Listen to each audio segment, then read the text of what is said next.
यीशु हेबे तुम साथी दूर हेब भय भ्रांति से तो जगतर ज्योति अंधकार हेब इति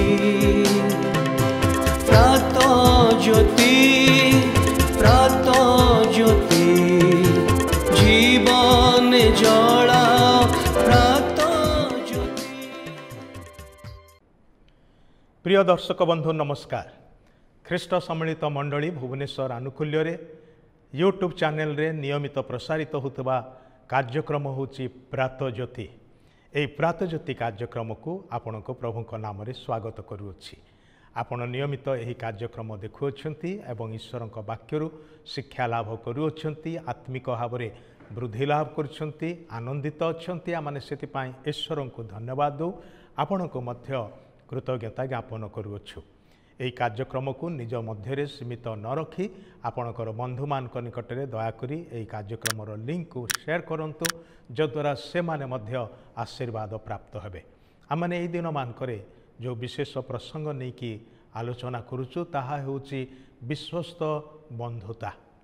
जड़े उत्तम एवं विश्वस्त भरोसा योग्य बंधु वर्तमान समय पाइबा एते सहज नुहे। तथापि बंधुता समस्त जीवन में आवश्यक अटे एवं आममानकर केही ना केही बंधु अछंती। किंतु प्रश्न होउची कि प्रकार बंधु आममानकर अछंती, कियबा आमे अन्य प्रति कि प्रकार बंधु साजिछु, सेटा होची सबुठारु चिंतार विषय। तेबे आज आम माने एई प्रसंग रे आगु टिके आगु को बढ़िबा। आम माने विशेष करी कि ए विषय नहीं कि ध्यान करिबा जे प्रकृत बंधुता सेटा कौन करे, एक आरेक को गठन करे, विशेष करी कि विश्वास रे एवं भरोसा रे। जदि आम माने आममानकर बंधु मानकु किंबा आममानकर बंधु माने आमकु ए विश्वास एवं भरोसा रे जदि गठन करि पारु नाहंती, ताहले से मानकर बंधुत्व रे किछि असुविधा अछि। ईश्वरंक वाक्य रे आममान को एक कथा कहा जाइछि। प्रथम थेसलोनिके तार 5 अध्याय 11 पदरे मो पढ़िबी, आपण माने दया करी मन देकी सुनंतु। लेखा अछि, एणु जेपरि करूअछ सेहीपरि परस्पर को सांत्वना दियो, पुणी परस्परर निष्ठा जन्माओ। एक आरेकर निष्ठा जन्माओ, एक आरेक को गठन कर, एक आरेक को सांत्वना दियो, एक आरेक प्रति से उत्तम आचरण बा व्यवहार कर। प्रत्येक व्यक्तिंकर उत्साहर आवश्यकता अछि। कौनसी ना कौनसी विषय सकाशे आम माने सहजरे निराश हो जाइथाओ, निरुत्साहित हो जाइथाओ।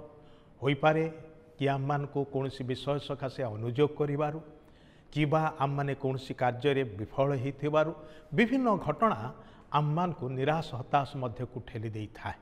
अनेक समय आम मानकर निजर भूल सिद्धांत सकाशे मध्य आम माने निरुत्साहित होइथाओ। तेबे एटा तो समस्तक जीवन रे घटे। आ ई प्रकार क्षेत्र रे ए प्रकार अवस्था रे आमे कौन आवश्यक करू, आमे ए विषयटा आवश्यक करू जे कहीं जने आसी आमको उत्साहित करंतु, प्रोत्साहित करंतु, कहीं जने आसी आम मान को आश्वासना दियंतु, साहस जगांतु, जेपरि कि आम माने ठीक बाटरे आगो को बढ़ी पारिबा। एटा आम मानकर समस्तंकर बड़ आवश्यकता अछि। तेबे आमे निजे अन्य माने आसी आमको सांत्वना दियंतु, उत्साहित करंतु, साहाय्य करंतु, एथिपाई अपेक्षा करी बसी रहिबा अपेक्षा आमे जदि आउ जणे व्यक्ति जे आम भली अवस्था अछंती, निरुत्साहित अवस्था अछंती, तांकु जाई कि सांत्वना दबा, साहस दबा, उत्साहित करिबा, ताहले सेमानकर जीवन को गठन करि पारिबा। भाई भणी माने प्रत्येक आम माने आवश्यक करूचु उत्साह एवं सांत्वनार कथा। एटा बड़ जरूरी अटे। आम मानकर आभ्यंतरीण जीवन को, आम मानकर स्वभाव चरित्र को गढ़ी तोलिबार निमंते, आम मानकर व्यक्तित्व को उत्तम भाव में गठन करिबार निमंते उत्साह बड़ जरूरी अटे। आ उत्साह साधारणतः आम मानकर विश्वस्त विश्वासयोग्य उत्तम बंधु माने ही आम मानकु देई थांती। सेथिपाई बंधुता बड़ आवश्यक अटे। हेले कथबार्ता करने समय रे साधारणतः सांग माने एकाठी गले से माने कौन गप करती आम मैंने समस्ते जानू कहबार आवश्यकता नहीं। आम साधारणतः से व्यक्ति विषय आलोचना करिथाउ जे आम मानकर से दल रे नाही, आम मानकर सांगरे कथबार्ता करने पाई से स्थान रे उपस्थित नाही, से अनुपस्थित एवं ता विषय आम मानकर चर्चा चले। कहयाकु गले आम माने बचसा करिबारे लागि पड़ू, अन्यर निंदा करिबारे लागि पड़ू, अन्य मानकर दोष दुर्बलतार कथा को बेस आलोचना करिकी बेस आनंद उपभोग करिया पाई पसंद करिथाउ। एटा साधारणतः घटी थाए। होई पारे आपण जड़े विरल व्यक्ति ही पारंती जे कि एथिरे सामिल नुहंती, किंतु कौनसी ना कौनसी भाव में आपणकर इच्छा नथिले मध्य अन्य माने आपण को से प्रकार भाव में टाणिबे आ आपण सहजरे जड़ित हो जाती, से मानकर कथारे हाँ मारती। किंतु एटा आम मानकर जीवन को गठन करे नाही, यह आहुरी निराश हताश करि पकाए। टिके चिंता करंतु जहांक विषय रे आपण बचसा करूछंती सही व्यक्ति जदि कौनसी भाव में जानिबा को पारिला जे आपण माने गोटे जगार एकाठी हेकी तांको विषय रे भल विषय कथबार्ता करि नाहंती, तांको विषय रे मंद विषय सब आलोचना करिसंती, से जानिले आपण मानकु से केबे भी विश्वास करि पारिबो, आपण मानकु से केबे भी भल पाई पारिबो, आपण मानकु विश्वस्त बोलिकी से ग्रहण करि पारिबो। टिके चिंता करंतु।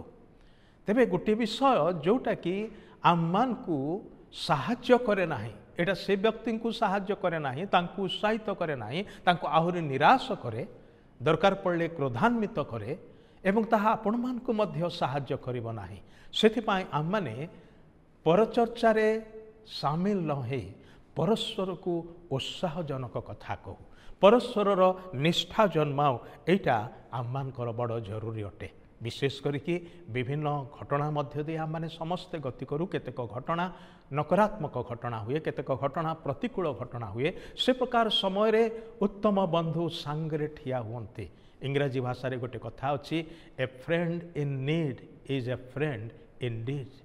जेतले आवश्यक समय रे दुर्दशा काल रे जदि जड़े बंधु आम मानकर सहित ठिया होछंती ताहले से ही प्रकृत बंधु अटंती। एवं ईश्वर वाक्य कथा लिखा अच्छी, जड़े अच्छी जे सर्वोत्तम बंधु से दुर्दशा काल रे अति निकटवर्ती सहाय, जे भाई अपेक्षा आहुरी निकटतर। से किए जानती कि स्वर्गरु आसीथिबा प्रभु जीशु ख्रीष्ट से उत्तम बंधु। से आपणार शिष्य मान को कहिले मु तुम्ह मान को दास बोली आ डाकू नाही, मु तुम्ह मान को निजर बंधु बोली डाकू अछि। तेबे प्रभु जीशु को निजर बंधु करंतु, तांकर जड़े उत्तम बंधु हंतु। देखिए आपण जीवन रे विभिन्न प्रकार परिस्थिति रे आपण जो विजयर जीवन काटी पारिबे, उत्साह एवं प्रेरणा पाइकी आग को बढ़ी पारिबे। प्रभु आपण को सेथिपाई आशीर्वाद करंतु। आसंतु प्रार्थना करिबा।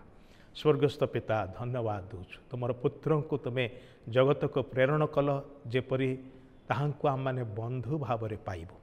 ईश्वर को बंधु भाव रे पाइबा केते सौभाग्यर विषय अटे। प्रभु आज प्रत्येक को से अनुग्रह दियो। तुमरी पुत्र प्रभु जीशु ख्रीष्ट को निज जीवन रे बंधु प्रभु और त्राणकर्ता भाव में ग्रहण करी ताहांको सहभागिता रे ताहांकर संगति रे दिन को दिन बढ़िबा पाई प्रत्येक को साहाय्य कर। ए प्रार्थना निवेदन परित्राणकर्ता प्रभु जीशु ख्रीष्ट नाम रे उत्सर्ग करूछु। आमेन। धन्यवाद। प्रभु आपन को आशीर्वाद करंतु।